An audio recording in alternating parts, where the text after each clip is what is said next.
Alors, nous allons donc continuer cette fois-ci avec un autre collaborateur, Jean-Claude Bien-Aimé, comptable agréé et CPA.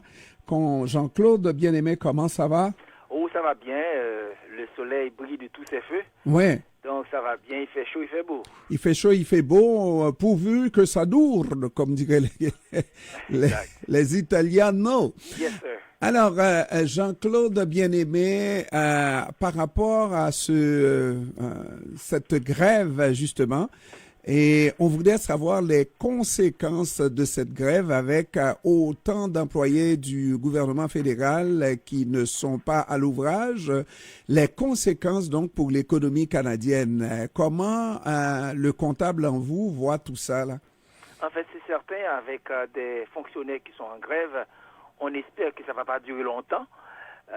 Comme le Premier ministre avait dit, la première journée, on va voir, la deuxième journée, on va voir, mais sinon, on va regarder ça de plus près.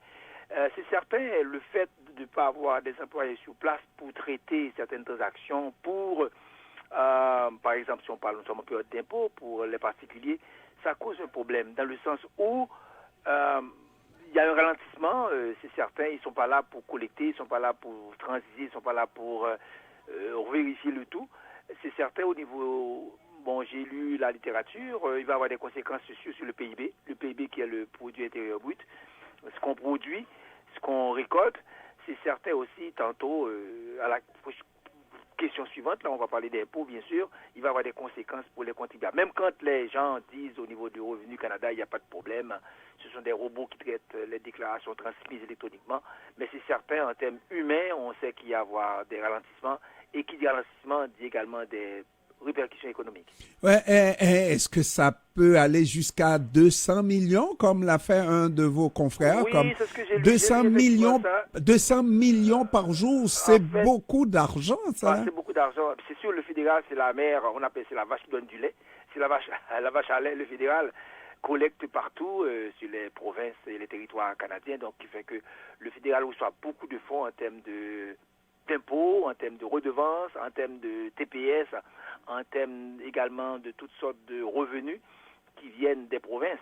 Alors, quand les gens ne sont pas là, même quand j'ai entendu quelques responsables du gouvernement disent qu'il y a des robots, mais on sait que le robot ne peut pas remplacer l'humain. Robot ne peut pas remplacer l'humain. Donc, il va y avoir des conséquences. Est-ce que ça suffit à 200 millions par jour? Je ne sais pas d'où viennent les chiffres, mais c'est certain qu'il y a des répercussions économiques. 200 millions par jour, la vache ne rit plus, là. Non, la vache ne donne plus de lait. Mais quand même, il faut dire, monsieur Pierre, que le gouvernement fédéral est bien assis.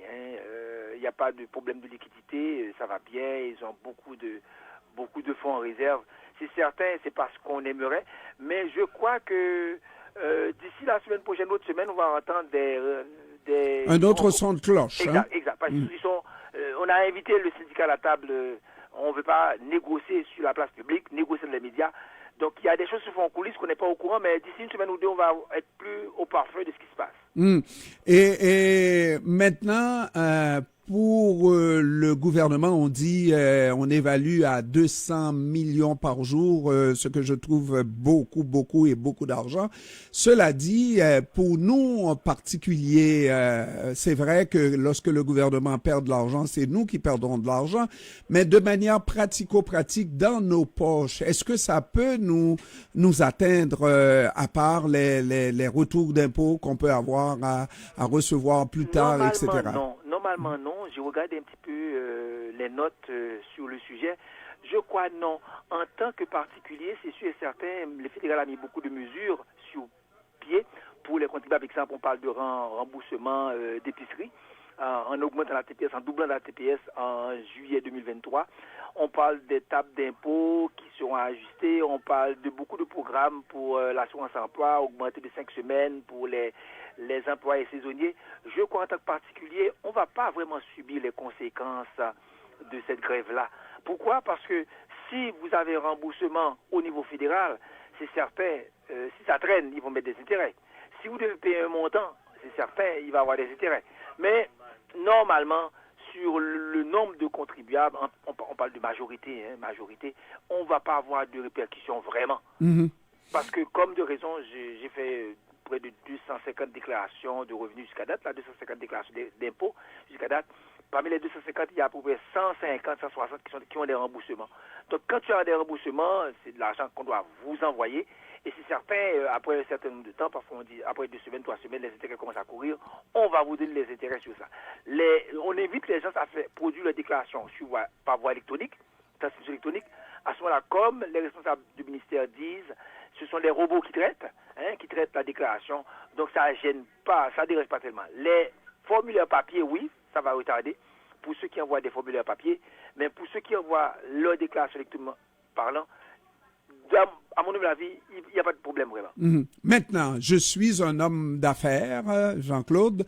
Je dois payer la TPS, la TVQ, et ça tombe à un moment où, effectivement, les employés du gouvernement sont en grève. Est-ce que je fais mon rapport de TPS, TVQ comme il se doit, oui, ou est-ce que je vais être pénalisé si je fais? On évite les gens à faire leur devoir fiscal, à faire le devoir corporatif, si on parle de société par action, à savoir, vous avez des dates butoirs, vous avez des échéances prévues, il faut respecter les échéances. C'est sûr qu'il est certain que le timbre de poste va être un indicateur que vous avez posté ça au bon endroit, et puis c'est sûr et certain, on peut contester.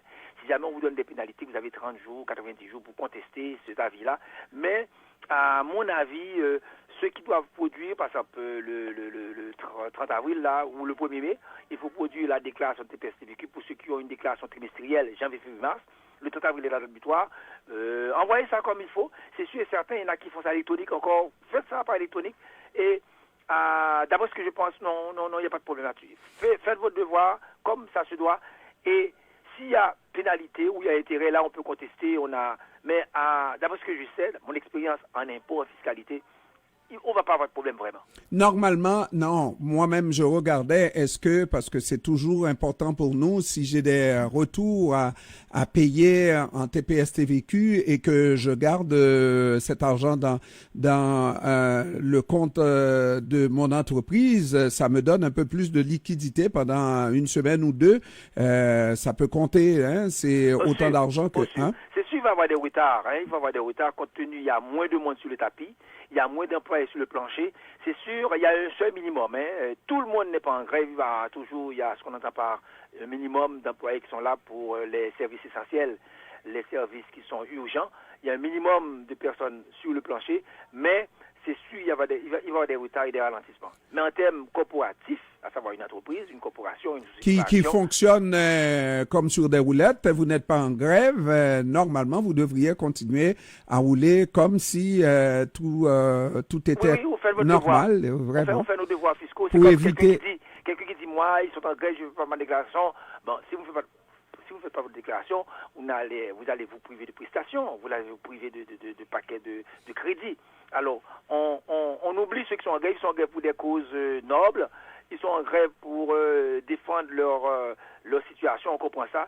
Mais nous, en tant que particuliers, on a un devoir à faire, qu'on fasse nos devoirs en termes de société par action ou entreprise incorporée ou encore corporation, on fait nos devoirs. C'est ce que je suggère, c'est ce que je propose à tout le monde, de ne pas baisser garde, à savoir, il y a grève, on laisse tomber. Non, on continue le devoir, on continue à faire nos choses. Et eux, ils s'arrangent avec leur grève. Avec leur grève. Merci beaucoup, Jean-Claude Bien-Aimé. Ça m'a fait plaisir. Comptable si vous avez d'autres questions en économique, là, en fiscalité, en impôt, on est là pour ça. Merci, Jean-Claude Bien-Aimé, comptable agréé et CPA. Merci, au revoir. Merci beaucoup. Au revoir. Bye bye.